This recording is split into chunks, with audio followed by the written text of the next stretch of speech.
اس درس میں ہم پڑھیں گے کہ مرزا غلام احمد قادیانی ملعون نے ابتدائی تعلیم کہاں سے حاصل کیا تھا۔ یہ حوالہ موجود ہے کتاب البریہ برحاشیہ صفحہ نمبر 148 تا 150، روحانی خزائن جلد نمبر 13 صفحہ نمبر 179 اور تا 181۔ اس پر یہ ملعون لکھتا ہے کہ مرزا قادیانی نے قادیان میں ہی رہ کر متعدد اساتذہ سے تعلیم حاصل کی، جس کی تفصیل خود اس کی زبانی حسب ذیل ہے۔ بچپن کے زمانے میں میری تعلیم اس طرح پر ہوئی کہ جب میں 6-7 سال کا تھا تو ایک فارسی خواہ معلم میرے لیے نوکر رکھا گیا، جنہوں نے قرآن شریف اور چند فارسی کتابیں مجھے پڑھائیں، اور اسی بزرگ کا نام فضل الہی تھا۔ دیکھیں، مرزا قادیانی ملعون خود کہتا ہے کہ میں نے قادیان میں بچپن میں 6-7 سال کی عمر میں نے قرآن پاک کی تعلیم حاصل کی، اور اتنا بے ادب انسان تھا، اتنا بے وقوف اور بد اخلاق اور بد کردار انسان تھا کہ استاد کے لیے نوکر کا لفظ استعمال کرتے ہیں۔ آپ خود اندازہ کریں، جو انسان دوسرے کو پڑھاتا ہے وہ استاد ہوتا ہے، اس کا ایک احترام ہوتا ہے، مقام ہوتا ہے، اس کو اچھے نام اور مقام کے لحاظ سے یاد کرو گے، لیکن یہ ملعون اپنے استاد کو نوکر کا نام دیتے ہیں، جو استاد کی انتہائی بے ادبی ہے، اور کہتا ہے کہ انہوں نے مجھے قرآن شریف اور چند فارسی کتابیں پڑھائی۔ جب میری عمر تقریباً 10 برس کی ہوئی تو ایک عربی خواہ مولوی صاحب میری تربیت کے لیے مقرر کیے گئے، جن کا نام فضل احمد تھا۔ میں خیال کرتا ہوں کہ چونکہ میری تعلیم خدا تعالیٰ کے فضل کے ایک ابتدائی تخمریزی تھی، اس لیے ان استادوں کے نام کا پہلا لفظ بھی فضل ہی تھا۔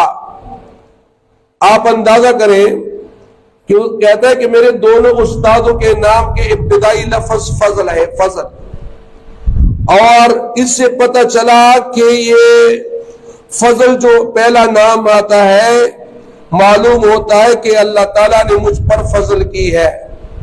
آپ خود اندازہ کریں کہ جس کا دنیا میں کسی انسان سے کچھ سیکھا پڑا، یاد رکھو نبی نہیں بن سکتا۔ نبی وہ ہوتا ہے جن کا علم براہ راست اللہ تعالیٰ سے ہوتا ہے، براہ راست اللہ تعالیٰ اس کا استاد ہوتا ہے۔ دنیا میں کوئی انسان اس کا استاد نہیں ہوتا، اس کا استاد صرف اور صرف اللہ تعالیٰ ہوتا ہے۔ لیکن مرزا غلام قادیانی ملعون کہتا ہے کہ میرا استاد تھے، میرے اساتذہ تھے، اور جس کا دنیا میں کوئی انسان اس کا استاد بنا تو وہ نبی نہیں ہو سکتا، وہ نبی نہیں ہو سکتا۔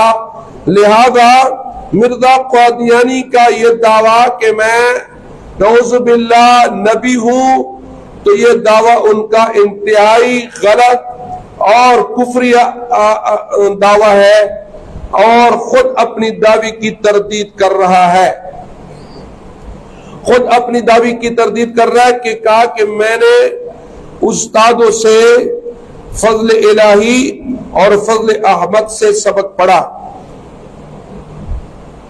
مولوی صاحب موصوف جو ایک دیندار اور بزرگوار آدمی تھے، وہ بہت توجہ اور محنت سے پڑھاتے رہے، اور میں نے صرف کی بعض کتابیں اور کچھ قواعد نحو ان سے پڑھے، اور بعد کے جب میں 17 یا 18 سال کا ہوا تو ایک مولوی صاحب سے چند سال پڑھنے کا اتفاق ہوا۔ اس کا نام گل علی شاہ تھا۔ ان کو بھی میرے والد نے نوکر رکھ کر قادیان میں پڑھانے کے لیے مقرر کیا تھا۔ دوبارہ دیکھو وہ پھر استاد کے لیے نوکر کا لفظ استعمال کر رہے ہیں. نوکر کا لفظ انتہائی استاد کی انتہائی بے ادبی والا لفظ ہے جو استاد کے لیے استعمال کیا جائے. پتہ چلا مرزا غلام احمد قادیانی ملعون اخلاق اور گفتار سے بھی انتہائی غلیظ قسم کا آدمی تھا اور بکواس کرتا تھا. اور ان آخر ذکر مولوی صاحب سے میں نے نحو اور منطق اور حکمت وغیرہ علوم مروجہ کو جہاں تک خدا تعالیٰ نے چاہا حاصل کیا، اور بعض طبابت کی کتابیں میں نے اپنے والد صاحب سے پڑھی، اور وہ فن طبابت میں بڑے حاذق طبیب تھے.